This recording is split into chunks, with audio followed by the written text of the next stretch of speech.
La romanización de la Bética.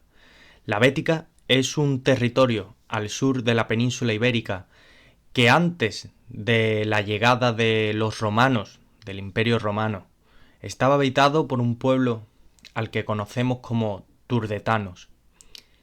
¿Quiénes eran estos pobladores? Los turdetanos eran un pueblo de la península ibérica que se formó en la parte occidental de Andalucía, siendo descrito este territorio por Estrabón como una región de abundancia gracias a los productos que se obtienen de la tierra y el mar, y definió a sus pobladores como los más sabios de entre los íberos. Para poder explicar quiénes eran los turdetanos, hay que apoyarse obligatoriamente en las fuentes clásicas como son Polibio, Plinio o Estrabón. A la hora de hablar de la Turdetania, Estrabón es el más importante de estos autores, pues en su obra Geografía, Estrabón hace una voluminosa descripción del mundo conocido en la antigüedad, constituyendo con sus 17 libros el repertorio geográfico más amplio y pormenorizado de toda la sociedad. De esta obra, el tercer libro está dedicado solamente y exclusivamente a la península ibérica, tratando no solo los aspectos descriptivos clásicos del terreno, sino que también hace alusión a temas como el paisaje, el clima y sus correspondientes repercusiones sobre la forma de vida de los habitantes de este territorio. La localización de la Turdetania, como se puede deducir, los turdetanos son los pobladores de la región conocida como la Turdetania. Según Estrabón, la Turdetania, que atraviesa el Betis o río Guadalquivir, se extiende hacia el interior del litoral de este lado del río Anas. El río la delimita hacia el norte y hacia el oeste, mientras que al este se delimita por los territorios de los carpetanos y los oretanos, y en el sur por el territorio de los vastetanos, no siendo su extensión mayor a la de 2.000 estadios, unos 370 kilómetros actuales.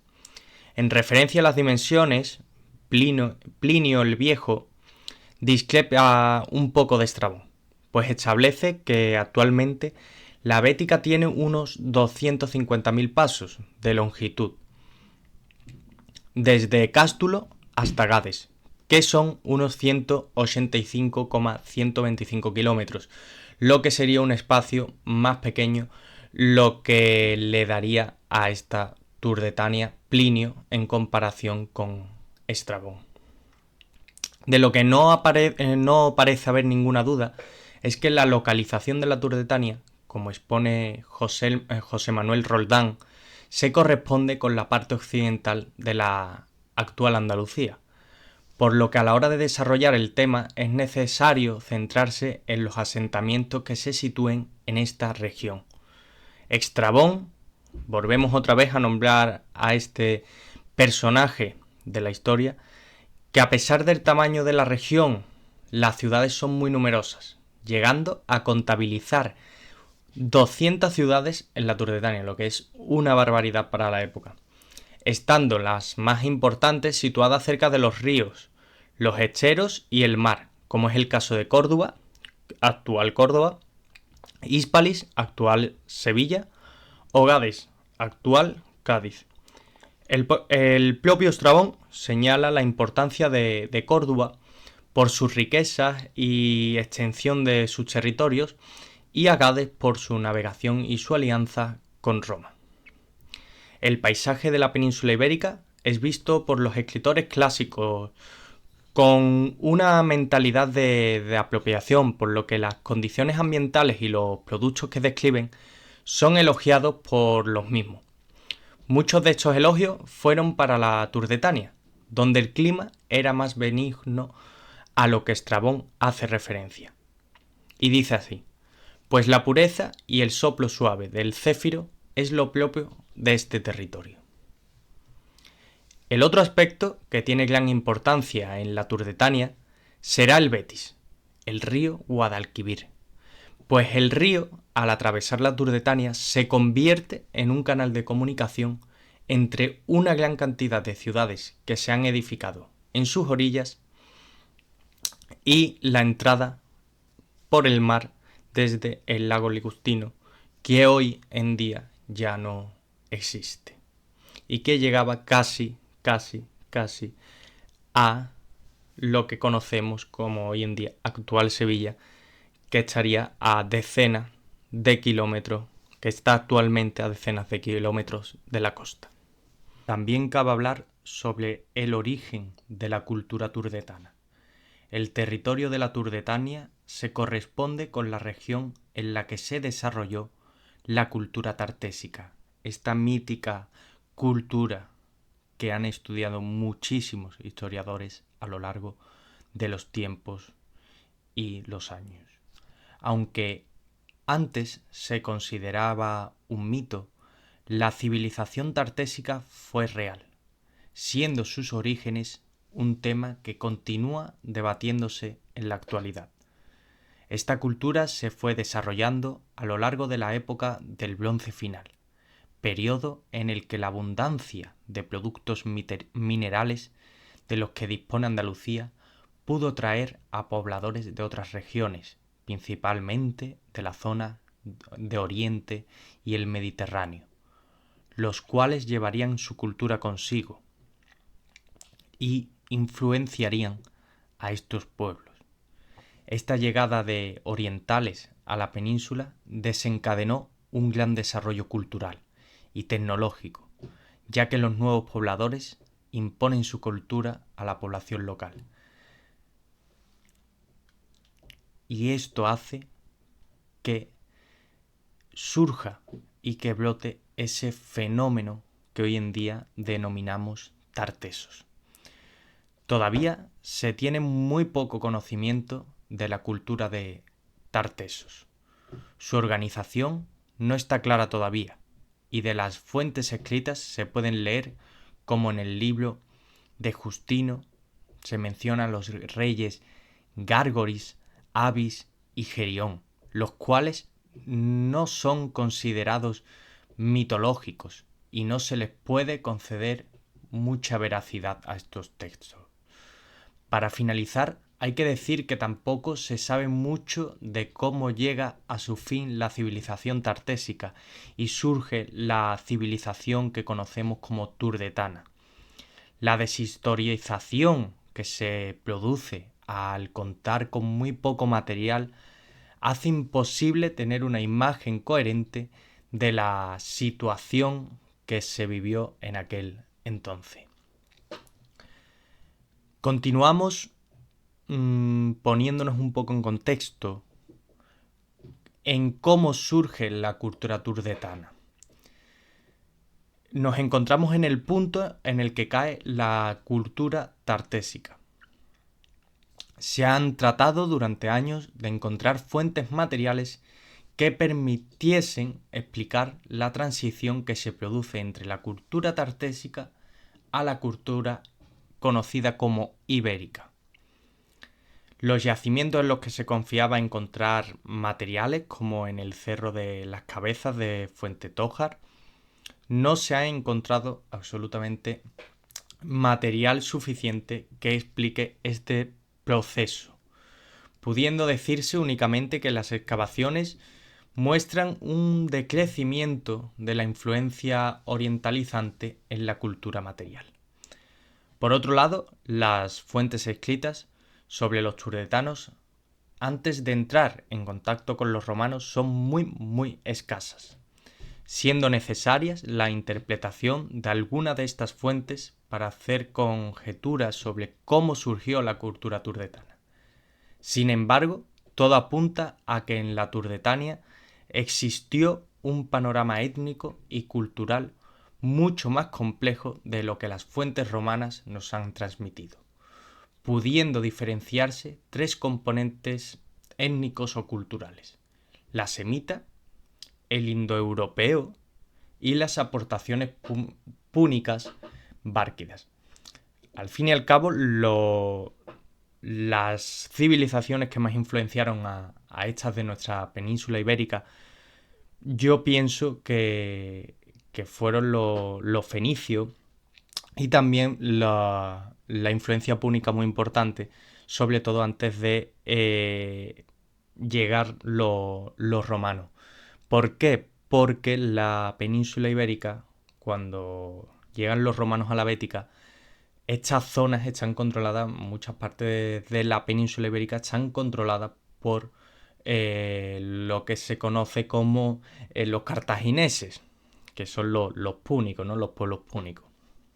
La sociedad y la economía de la Turdetania prerromana. El surgimiento de la cultura turdetana produce un cambio en la sociedad turdetana, pues si bien los nuevos valores junto con la descentralización del poder político, la recesión demográfica y económica y la orientación agropecuaria de la misma hacían posible una forma de vida plenamente urbana, que se fue organizando un nuevo modelo territorial en torno al oppidum. El oppidum era la forma principal de asentamiento en la zona, tratándose de grandes núcleos de población fortificados y levantados en emplazamientos que facilitaran esta defensa. Estos ópidas eran las sedes de los territorios circundantes, los cuales estaban fuertemente jerarquizados y contaban con núcleos de menores población subyugados al ópida. ¿Qué quiere decir esto? La organización social y geográfica de los turdetanos era la siguiente. Es importante porque cuando entender esto, porque cuando veamos la romanización, es importante ver cómo estas ópidas o oppidum hacen frente, pero no es una sola ciudad. Hacen frente a Roma, pero no es una sola ciudad. No hay que entenderlas como una sola ciudad, sino que una ópida o oppidum tiene varios pueblos, ¿no? Por así decirlo, subyugados alrededor suya. Tenemos una ciudad fuerte, amurallada, donde se encuentra el caudillo, ¿no? de la zona, y después tenemos una serie de pueblos que se han subyugado a esta capital, ¿no? Por llamarlo de alguna forma. De estos asentamientos, los más destacados son Asta Regia, en Jerez. Cabe destacar que esta ciudad no ha tenido todavía ninguna excavación arqueológica. Bueno, tuvo una muy pequeña en los años 50, pero la verdad que está dando muchísimas sorpresas y es un núcleo muy importante en la Edad Romana y antes de la Edad Romana. También tenemos Carmo, la Gran Carmo, actual Carmona, y Córdoba, la actual Córdoba, como los centros de estos oppidum más importantes de la Turdetania. Este cambio en la organización territorial y en la orientación económica de la población muestra la diferenciación que hace la sociedad turdetana con respecto a la mentalidad que había en el periodo orientalizante. Sin embargo, en donde se muestra una mayor diferenciación será en el concepto de monarquía. ¿Qué tenían los turdetanos? Pues mientras que en el periodo anterior la monarquía era sacra y fuertemente vinculada al parentesco, en la sociedad turdetana el poder se basaba en los sistemas clientelares que en el parentesco. En lo referente a la mentalidad que pudieran tener estos turdetanos en esta época, es necesario apoyarse una vez más en las fuentes escritas grecolatinas, que siempre intentan documentar la naturaleza de estos pueblos. Estrabón considera que los turdetanos son los más sabios de Hispania, ya que utilizan la escritura con la que han escrito poemas y crónicas. Por su parte, Tito Livio considera a los turdetanos como los más pacíficos de todos los pueblos de la península ibérica. A la hora de hablar de la Turdetania, es necesario hablar de su importancia económica, pues será la riqueza de esta región, descrita por los autores clásicos, lo que otorgue lo que le otorgue relevancia, dentro del mundo romano, atrayendo a esta tierra a grandes personalidades de esta civilización, como fueron Marcelo o Julio César. Esta importancia económica descansa principalmente sobre la capacidad productiva de la región, destacándose actividades como la agricultura, la ganadería, la pesca y la minería, a lo que se suma la importante actividad comercial que hay en este territorio. Estrabón, de nuevo lo nombramos, expone que la Turdetania es un país sumamente próspero, dando productos de todas las clases y en gran cantidad. Esta productividad se debía a que en la Bética las tierras eran en gran parte de regadío, gracias a los canales tartesios, los cuales probablemente se aprovecharan del curso del río Betis. La pesca en la costa bética era la actividad económica más importante, ya que eran los productos que más se utilizaban en el comercio. A la actividad comercial también hay que añadir la importante labor industrial, pues en la Bética se fabricaban salazones, siguiendo la tradición cartaginesa, destacando ciudades como Gades, Carteia, Malaca, Sexi o Cartagonova, siendo tal la importancia de esta actividad que en los reversos de las antiguas monedas semitas se pueden encontrar atunes. Por supuesto, las fuentes antiguas también se hicieron eco de esta producción, pudiendo destacarse a algunos autores, como Estrabón, que dice lo siguiente: pues en todo el mar sobresalen la cantidad y el tamaño de todo tipo de ostras y almejas. También es grande el número de atunes procedentes del litoral exterior, gordos y gruesos, y sobre todo la industria de salazón, que nombra que esa industria es enorme para conservar estos peces que se dan de manera tan rica en las costas de la Bética. La minería también es una actividad muy llamativa para los romanos, como se puede deducir de las numerosas referencias que los autores clásicos hacen de las minas de la Bética, pudiendo ser esta importancia minera la que incentivara posteriormente a los romanos a tener un mayor control de este territorio, el cual fue aprovechado por los magistrados romanos enviados a la Turdetania para obtener grandes botines. Dentro de las fuentes clásicas, Estrabón sigue teniendo mucha importancia, pues describe que siguiendo el curso del Betis, y dice así: en paralelo al río que se extiende hacia el norte, algunas crestas de montañas y se hallan llenas de minas, y junto a las llamadas cotinas se produce el cobre y el oro.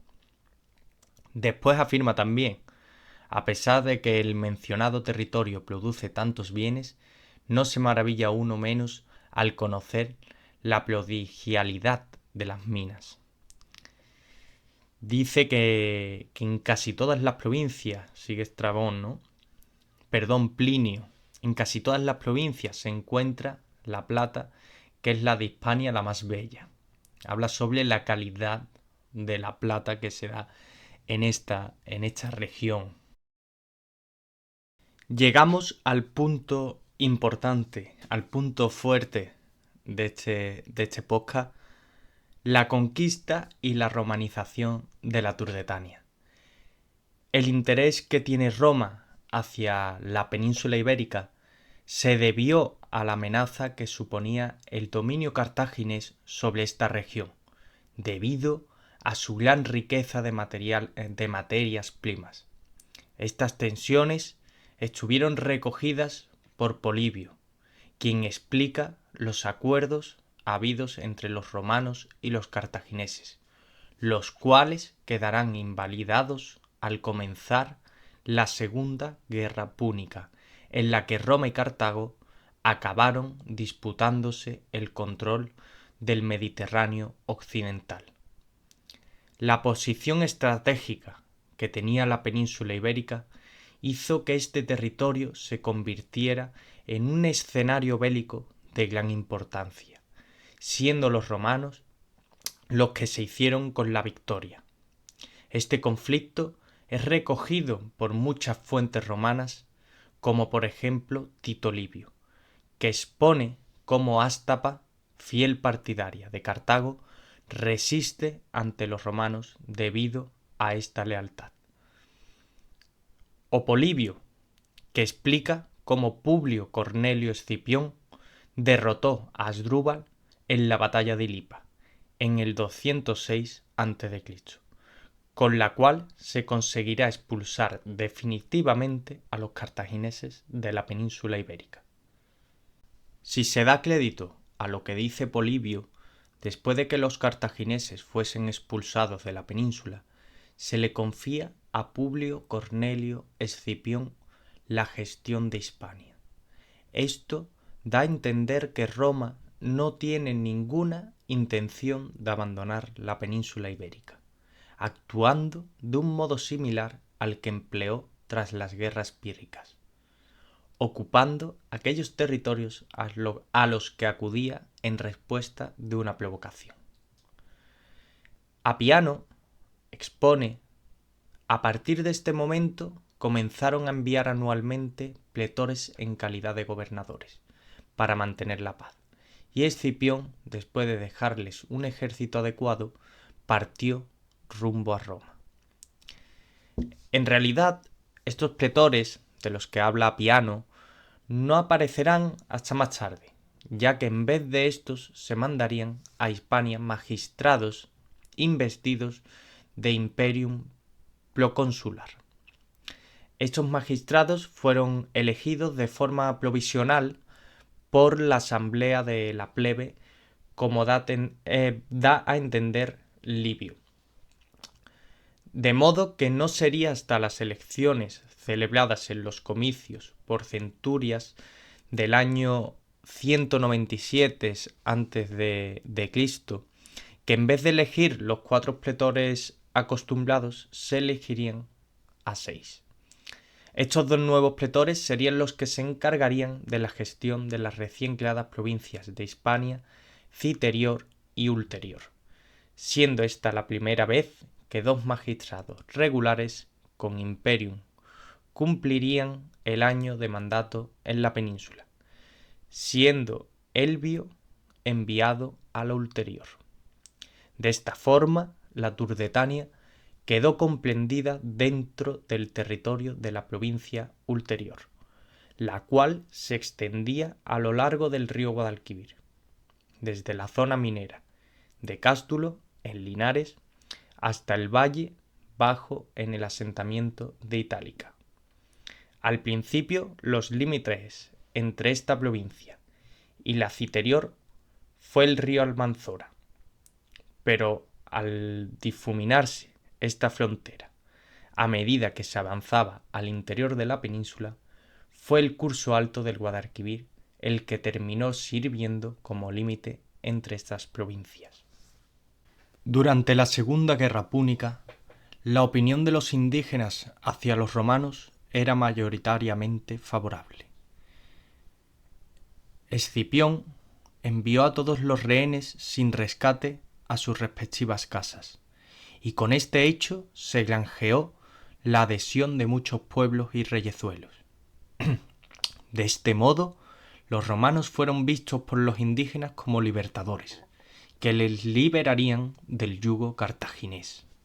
No obstante, esta relación entre indígenas y romanos cambió de forma radical cuando se hizo evidente que Roma iba a permanecer en los territorios conquistados para explotarlos en su beneficio. Este dominio de Hispania, por parte de Roma, será lo que produzca las revueltas que nacen dentro de estas provincias, lo que hará que la presencia romana en la península ibérica vaya a estar marcada desde un principio por las acciones militares. Existe cierta polémica entre los autores sobre la fácil conquista y romanización de la Turdetania. No obstante, Hay muchos motivos para creer que la resistencia ofrecida por los turdetanos, debido a su desarrollo y a su potencial urbano y económico, tuvo que ser muy grande. Si bien las batallas que narran las fuentes pudieron carecer de la importancia con las que se reflejan, la tensión entre el conquistador romano y la resistencia indígena debieron de alcanzar cotas muy elevadas, lo que explicaría la capacidad de negociación que tuvieron las comunidades turdetanas para conseguir estatutos especiales y mantener ciertos rasgos culturales, políticos e ideológicos. Sin embargo, en algunas ocasiones esta tensión acabó en insurrecciones por parte de los turdetanos.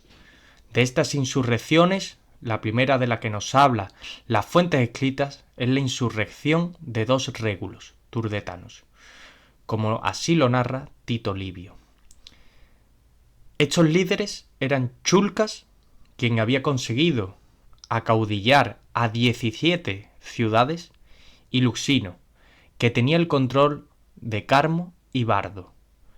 Con estos líderes también se rebelaron otras ciudades fenicias de la costa mediterránea, como Malaca, Málaga y Sexi, Almuñécar, a los que hay que sumar a los habitantes de la región denominada Baeturia. La intensidad de esta rebelión llegó a tal punto que el pretor Helvio tuvo que pedir refuerzos, los cuales llegaron liderados por Fabio Buteon. Poco se sabe de la suerte de este pretor, pues Livio no menciona sus labores en la provincia ulterior, pudiendo encubrir con su silencio un fracaso militar, ya que al año siguiente la rebelión seguía ardiendo en la provincia. En el año 195 a.C., Porcio Catón será el cónsul asignado para ir a Hispania, con un ejército consular, cuyas cifras se estiman que fueron entre 52.000 y 70.000 hombres. Llegó al mando de este ejército en el 194 a.C., y aunque sus acciones más destacables se realizaron en la Citerior, la petición de ayuda del pretor de la ulterior, Apio Claudio Nerón, hizo que el cónsul acudiera a la Turdetania. En esta región, Claudio Nerón hacía frente a una rebelión generalizada a la que había que sumar un gran número de mercenarios celtíberos que los turdetanos habían contratado para hacer frente a los romanos. En esta ocasión, Catón, que había tenido grandes éxitos en la Citerior por medio de las armas, no consigue un triunfo decisivo contra estos pueblos turdetanos, resolviéndose la situación sin derramamiento de sangre. Esto se debe no a que Catón no fuese capaz de forzar al enemigo a combatir, como al terror que él mismo tenía de no poder derrotar a estos insurgentes. Este temor se puede ver reflejado en los deseos de este cónsul de usar la vía diplomática, la cual rechazó en la Citerior, y en el intento de sobornar a los celtíberos. El cónsul delegó a algunos de los tribunos militares para tratar con los celtíberos y ofrecerles 3 proposiciones distintas. La primera, pasarse al bando de los romanos, con un estipendio doble del que habían pactado con los cartagineses. Según esta hipótesis, Catón conseguiría disuadir a los celtíberos de luchar junto a los turdetanos, quienes al perder sus mejores tropas depondrían las armas y renovarían sus pactos con Roma. La resistencia por parte de los turdetanos hacia los romanos no terminó con la partida de Catón, pues entre los años 190 y el 189 a.C., el procónsul Emilio Paulo tuvo que hacer frente a una rebelión de varias ciudades turdetanas entre las que se puede destacar Asta, en Jerez de la Frontera, al tiempo que hacía frente a las racias llevadas a cabo por los lusitanos.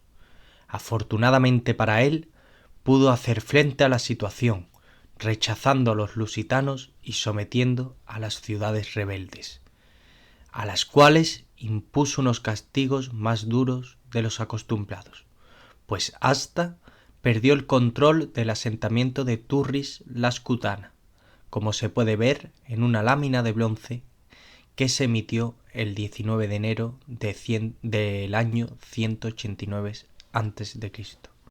Sin embargo, estas medidas tampoco sirvieron para calmar los ánimos en la Turdetania, pues las comunidades que se oponían al control romano decidieron apoyarse en las tribus lusitanas que se dedicaban al pillaje, instándoles a atacar en los territorios que afectaban a Roma o contratándoles como mercenarios. Asta fue una vez más quien encabezó una rebelión contra los romanos, enfrentándose en esta ocasión al pretor Atinio. Una vez más, los romanos se alzaron con la victoria y pusieron a Asta bajo asedio, pero como expone Livio, la toma de la ciudad tendría una víctima inesperada. Y dice así: la toma de la ciudad no le costó mucho trabajo, pero Atinio, al acercarse a sus muros con poca precaución, sufrió una herida por la cual murió. Será a partir de este momento cuando dejen de aparecer movimientos de insurrección en la Turdetania. Para poder explicar la disminución de las hostilidades de estos turdetanos hacia los romanos, es necesario tener en cuenta varios conceptos, como son la identidad nacional, la negociación y la romanización. La identidad, a falta de un nombre mejor, nacional, permitiría agrupar al conjunto de la población para oponerse a los romanos, siendo este tipo de hostilidades dirigidas por las élites locales. Sin embargo, esta idea nacional acabaría desapareciendo debido a la pérdida de los rasgos que la sustentaban.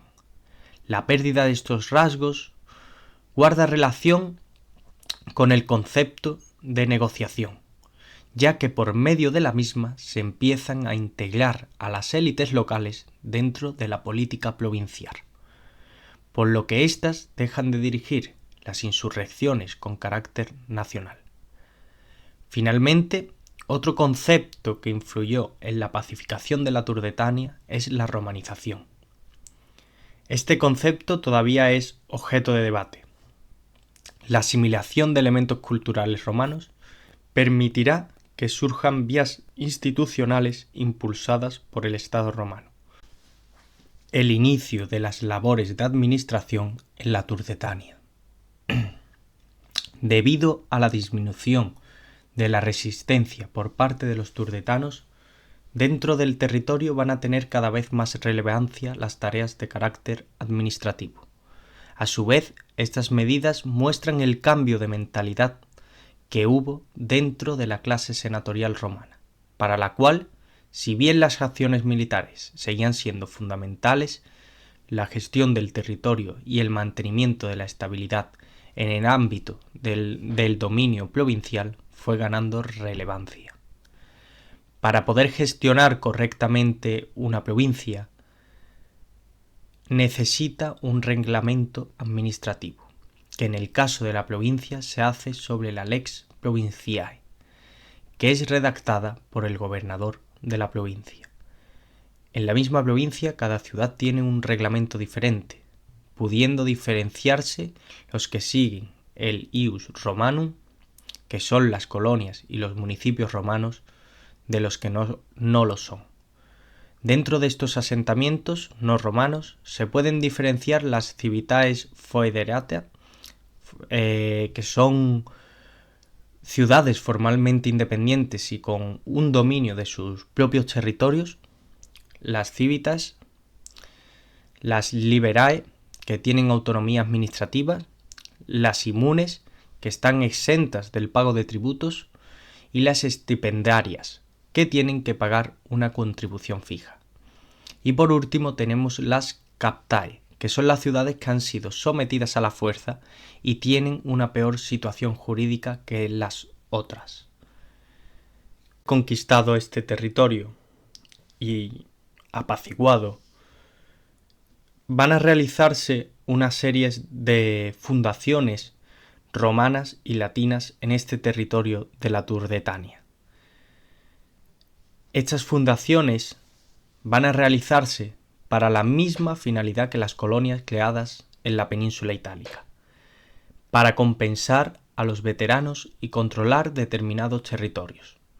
Más tarde, entre el año 177 y 133 a.C., habrá un segundo periodo que destacará por la falta de fundaciones romanas, y el tercer periodo que inicia en el 133, donde se encuadra principalmente las fundaciones de ciudades y su posible estatus en la Turdetania. Las causas de esta reactivación de la política colonial se deben a varios factores. El más importante es el económico, ya que estas fundaciones se verán condicionadas por el desarrollo de la crisis agraria, el cual afectaría al ejército, pues la mayoría de los soldados romanos vienen del pequeño campesinado. Esta situación hará que la política colonial romana de esta etapa se base en factores socioeconómicos y de carácter político, pues al otorgarles ciudades a los veteranos, estos serán leales a los magistrados que se las hayan concedido, desarrollándose de esta manera las primeras clientelas militares. El primer asentamiento romano del que se tiene constancia en la Turdetania es Itálica, en Santiponce, que es a su vez la fundación romana más antigua.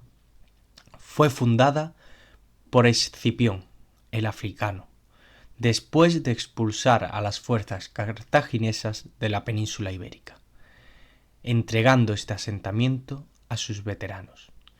Sin embargo, la referencia que Apiano hace a la ciudad es un poco explícita, por lo que no se sabe su estatus jurídico ni la relación del emplazamiento con otros núcleos urbanos anteriores, lo que ha desencadenado un debate sobre dicha cuestión. Algunos historiadores, como Schulten, son defensores de que Itálica era una colonia romana. Otros dicen y son partidarios de que Itálica era una colonia latina, mientras que otros historiadores también piensan y consideran que la ciudad poseía un estatus municipal antes del conflicto entre César y Pompeyo. Otra ciudad de la que esta vez no hay dudas de su estatus es Carteia, pues Tito Livio deja claro que el Senado romano entregó a la ciudad a 4.000 hijos de soldados romanos y mujeres indígenas, otorgándole a la ciudad un estatus de colonia latina. Esta fundación fue un tanto anómala, pues será la primera vez que en una colonia latina participa la población principal. Hasta el momento en el que se le otorga el estatus de colonia romana, Carteia era un asentamiento púnico, el cual, debido a su emplazamiento estratégico y comercial, se fue desarrollando hasta el punto que se necesitó una nueva planificación urbana, ya que los planteamientos urbanos y comerciales no se podían realizar en el emplazamiento original, siendo el nuevo asentamiento de Carteia el que se convirtió en colonia latina en el año 171 antes de nuestra era. Esto puede explicar el motivo por el que no parece que se realizasen reformas urbanísticas en este asentamiento durante sus primeros años como colonia romana. Y no sería hasta la segunda mitad del siglo II a.C. cuando se empezara la renovación del foro, en el que destaca la construcción de un templo monumental de estilo itálico y que pasará a presidir la zona principal de la ciudad. Tras la fundación de Carteia, la siguiente ciudad en fundarse es Córdoba. Estas ciudades son un claro ejemplo de asentamientos romanos y latinos en el territorio de la Turdetania, y todas ellas se caracterizan por la presencia de una u otra forma de población indígena. En el caso de Itálica, las excavaciones arqueológicas aportan la presencia de cerámica ibérica y de ánforas púnicas, que se pueden relacionar con la presencia de un oppidum prerromano antes de que Escipión asentara a sus veteranos en esta zona. Por otro lado, Tito Livio nombra lo siguiente: los habitantes de Carteia que quisieran conservar su antigua morada podían hacerlo, y se les aseguraría tierras. Por ello, está claro que los nuevos colonos se asentaron en una ciudad en donde ya había gente viviendo. Y en cuanto a Córdoba, también se han encontrado restos arqueológicos que prueban la presencia de pobladores previos al contacto con los romanos, siendo además citado por Itálico, en referencia a la Segunda Guerra Púnica. De este modo, se puede ver que las fundaciones romanas en Hispania serán muy excepcionales, por lo que los nuevos colonos se asentarán en las ciudades que ya existían, originándose así, en algunos casos, comunidades mixtas. Esto pudo haber facilitado la difusión de la cultura romana en la Bética y principalmente los modos de vida romano. Dentro de las regiones cercanas a estas ciudades, también se expandió estos modos de vida, esta cultura. Las élites indígenas pudieron aceptar la cultura romana para mantener su prestigio dentro de la sociedad provincial. De este modo, hemos hecho un recorrido desde el Imperio Púnico, que se encontraba antes del Imperio Romano, la llegada como libertadores del Imperio Romano,